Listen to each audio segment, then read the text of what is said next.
Hey everybody, my name is Christy and I'm just doing this tutorial real quick. I'm not sure how detailed it will be because I'm trying to make it quick and concise, but also give any tips that I may have found at the time when I first started this. So yarn embroidery, as a lot of people are calling it, has been super popular lately within my embroidery groups that I belong to. Most of the places that are doing yarn specific designs seem to be doing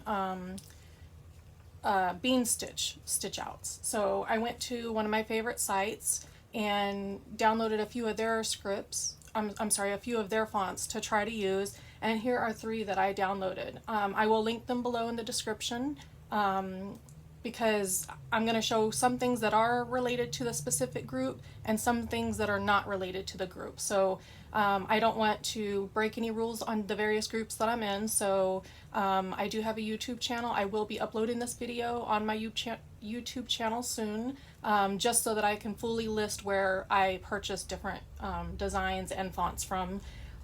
Originally I started with a cute little, it's probably backwards, a cute little Valentine's gift design for my little niece who's 5 years old. I was making her and her mama matching Valentine's shirts to wear.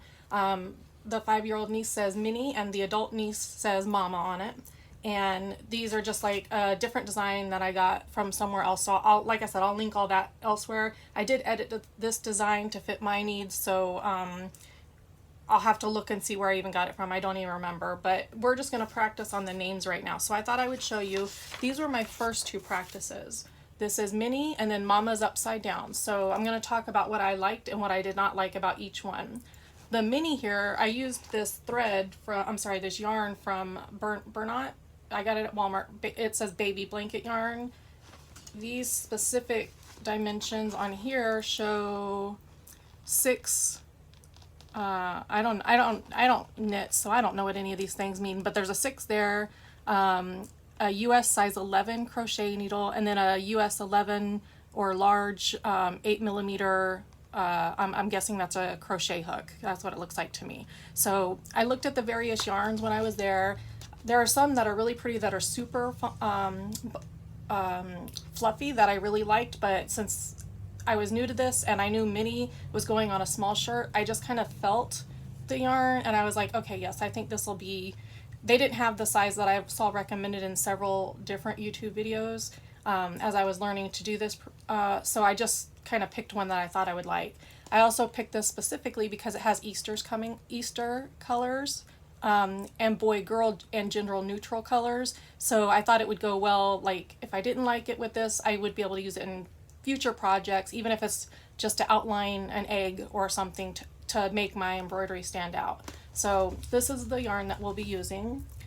So the first stitch out I tried was the Minnie, and everything that I did, it shows you stitch out the first stitch out is just the letters. It goes onto your garment, or I'm just gonna do the stabilizer, and then the ones that I saw were using glues like this, just regular old Elmo's glue. I liked this because it's the purple, if I can open it.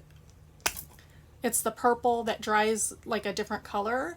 So I liked that because I'd be able to see the purple going onto the thread better for the, basically what we would use a lot of time considered as the placement stitch, where you want to place the yarn. I found for me this actually worked better.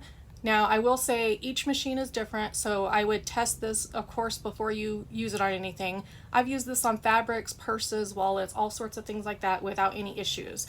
None of my machines give me any problems, from my single needle embroidery machine, which I'm using for this one, which is a PE800, to a variety of sewing machines that I use. So I decided after I started that this was actually a better option for me because it stayed wet just a little bit longer for me to get the yarn set down, and then it was also easier for me to stay directly on the line and not have it like, you know, gluing off anywhere else. So when I did the Mama, even though it's only one letter longer, actually no, because it doesn't spell Mama the same way I do. I spell it with 2 M's, but the file that I got only spelled it with 1 M. So it's the exact same numbers, M-A-M-A.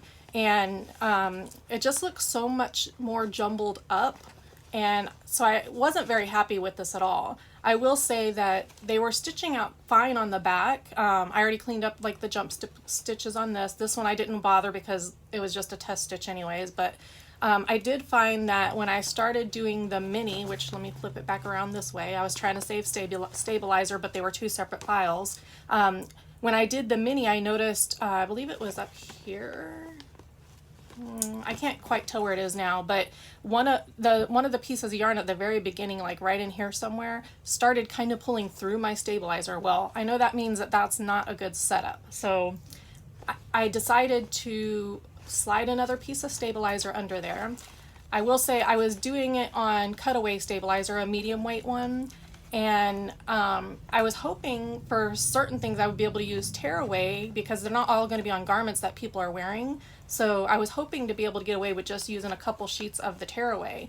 But actually what worked the best for me on the test stitch out was the medium weight cutaway and then a piece of the tearaway that you can just simply tear with your fingers without cutting it.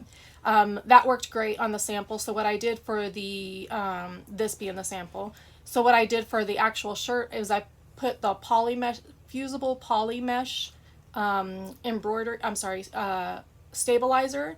I ironed that to the back of the t-shirt, and then I used 2 pieces of the tearaway. Of course, there's that saying out there, if you wear it, don't tear it, but since I already had the fusible poly mesh as the main primary stabilizer, I wasn't so worried about that. So in this one here, or on the shirt, I mean, I just used 2, I hooped one, I'm sorry, I hooped one piece of tearaway, and then I slid under the hoop, I slid another piece of tearaway. So for this sample stitch out, this is just a cutaway, the medium cutaway. So I'm going to see how it does for this design and kind of go from there. So that's a little bit of the backgrounds. I will hopefully be able to make a note what time you can fast forward to in order to get to this point of the thing. So what I like doing best is cutting out smaller sections, because you're gonna, I mean, I'm only doing 3 lettered words right now. So, and this is just a sample. So I like that, like this may be all 3 letters, you know, and I would like to involve, like if this was for a boy, I wouldn't mind, but if it's for a little girl, and especially if it's a little girl like my niece who loves everything in the world pink, I want to make sure that, you know, this is not gonna, she's gonna want pink. So let me get to this part. I'm gonna stop this video and start another one because this is already at 8 minutes and that's too long. So I'll just scoot into the next one. Okay, so I have my hooped with one piece of tearaway stabilizer, a medium cutaway stabilizer. And I'm going to be using the Fabri-Tac Beacon glue.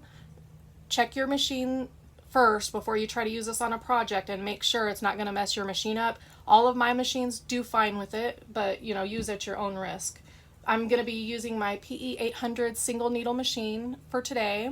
One thing that I did was I switched the needles to, it did not come out of this pack.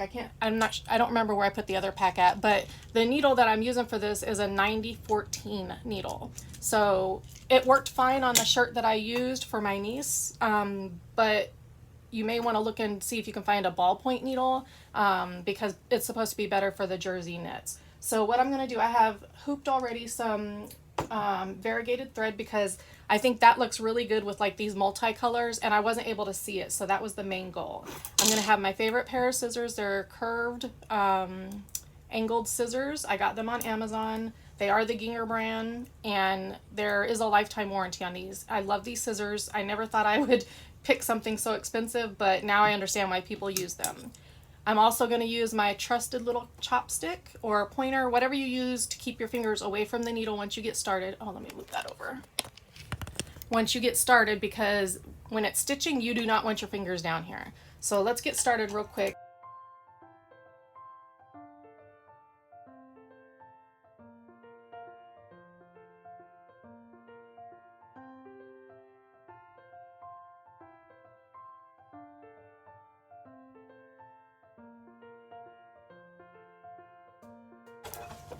Let me just trim off this edge real quick, or the end of this real quick.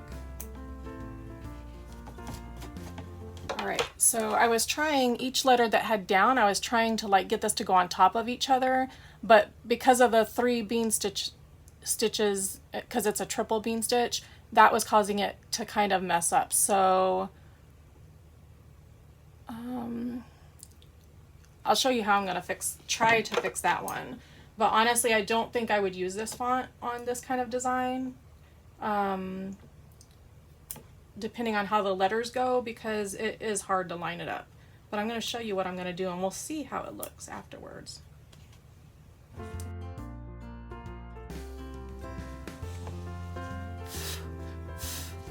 Alright, so what I did was I trimmed this piece that was next to it.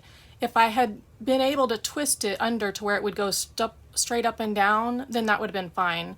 But it didn't exactly do it the way I thought it was. So all you would do is just kind of, after it's all done, the star of the show is supposed to be the yarn being fluffy. So that's why I'm trying to like fluff it up still.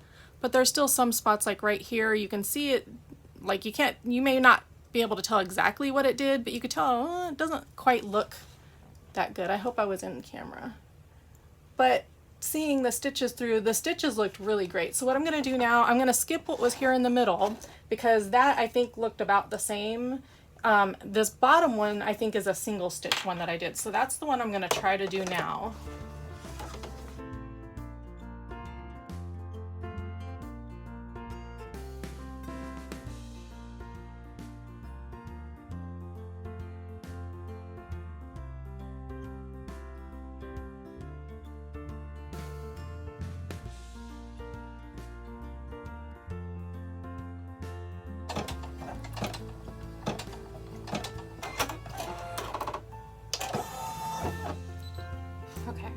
So I'm not going to have to cut that one out of the hoop.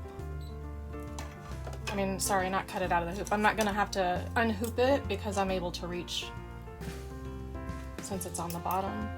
I'm just going to cut the jump stitches real quick.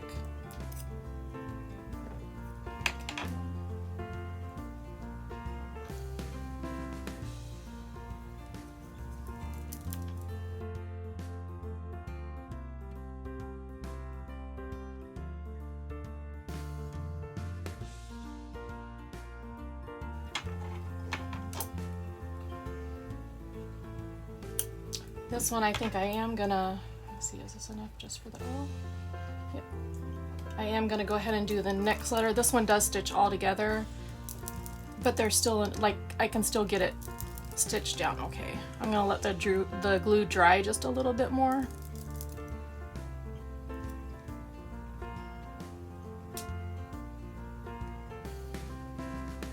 And then that way, hopefully, even with the three bean stitches, hopefully it will still be okay.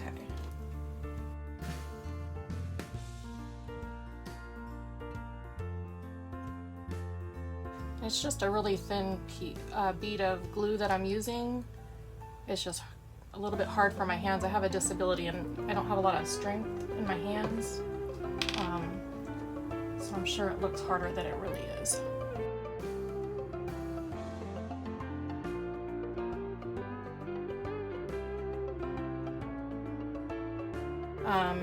And you can do that just with like these little leftover clips here that like were just little things left over. Like this would be perfect for dotting an I. These would be perfect for crossing some T's, or if you do an uppercase I. Okay, so let me just make sure all this is laid down properly. I think that'll work. It's gonna come across this way, so I'm just gonna kind of hold this, you know, down as it gets closer, and then hopefully move it just in time because it's gonna start to stitch here at the bottom. So in order for it to get to the bottom, it's probably gonna swoop right across all of these here. So unfortunately you can't make it go up that far. I probably could if I went up like say 10 steps and then went back. Let's see what it does. There you go, it didn't move it at all.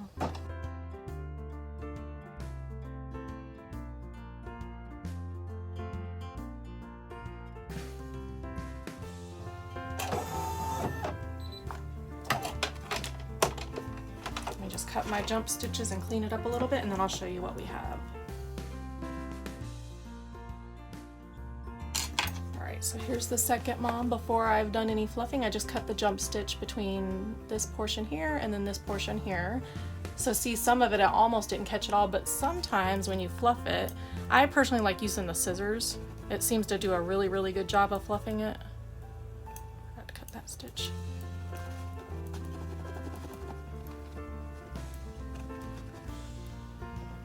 This one laid it almost flat the way it is.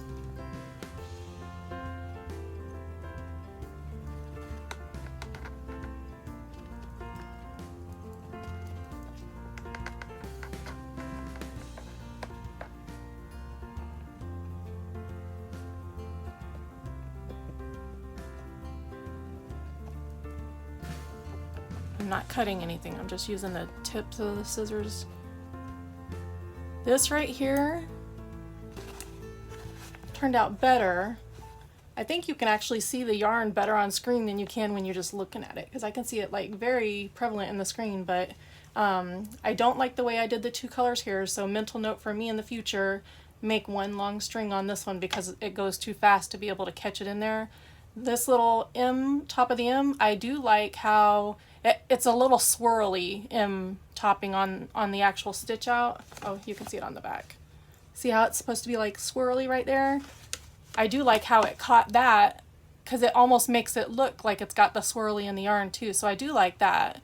But there's like these parts here, it just, this was the natural variegation in the thread here. So, I mean the yarn, so that's not anything I did. This is the part I added, but see, I don't like how there I can tell it even more that it was, like if it was one piece of thread, I think, or yarn, I think it would have been good. So what I would do after I'm done fluffing it, what I did on the shirt was I took a lint roller to get all these extra little pieces. I have washed it and I have not had any problems with like it fraying past just the tiny little bits that it does like that. But like all these other ones, like see, there's no lint or anything coming off of it. So I just use a lint roller real quick and do it this way. I will say if you're using heat and bond, or you are one that puts Tender Touch on your shirts, like especially for little kids, when I ironed it, even though I had a Teflon sheet on top, it really did make it a lot flatter. I was able to like fluff it up a little bit, but nowhere near as fluffy as even that I got this here. So I'm not sure if I'm just gonna start Tender Touching like in a box around it, you know what I'm saying, on the back side, because I do have like this little mini press here. This is not hot, but like I could go like just around it and still get like fairly close, like with the tip on this, I would be able to get fairly close up in without it actually pushing onto the yarn, because I still never did get it to fluff back up. I did not see the shirt after it was washed. I mean, I saw pictures of it, but I couldn't tell if it had fluffed this back up to how it is now, after, you know, I pressed it, or if it's still going to be like, kind of flat. But even though it was kind of flat, it still looked right. Now, even though this was a thinner looking font, it was still a triple bean stitch. I would say stick with a single bean stitch or a double bean stitch maybe, just because the single bean stitch is what the other one does, and you're still getting 2 layers of the thread spelling out the word, and it does better. It's just when it's constantly going back and forth on doing the second and the third, that's when it seems to be like moving this out of making a bigger mess out of the yarn. But if you are going to use a triple bean stitch like these are, I would recommend just the single one. The script, I'm just not having any luck with it. But it's something that we got to keep practicing with, like any other new designs you start to do, or like when we were doing fringes and stuff like that. Like it's something you have to learn and practice on. So anyways, if you have any questions, let me know. Like I said about the glue, most people just use this. I should have tried it today to see, but I'm glad I didn't, because I know how the other glue worked, and this was drying too much. Like before I could even get the yarn all the way down on one letter, it was drying and it wasn't holding it nearly as good as this other one did. So what I will try next time is one single piece of yarn. I can see where if you're doing something like a short, like an outline of say an Easter egg, or an outline of you know, single letters like mom, something that short, I can see where a thicker yarn would be easy enough to make it look good. But the ones that I saw at the store were just too thick. It would not have looked right, even something as short and simple as mom. So, you know, get a few things, practice, see what you like. Like I said, this was it was 10.5 ounces, 100% polyester.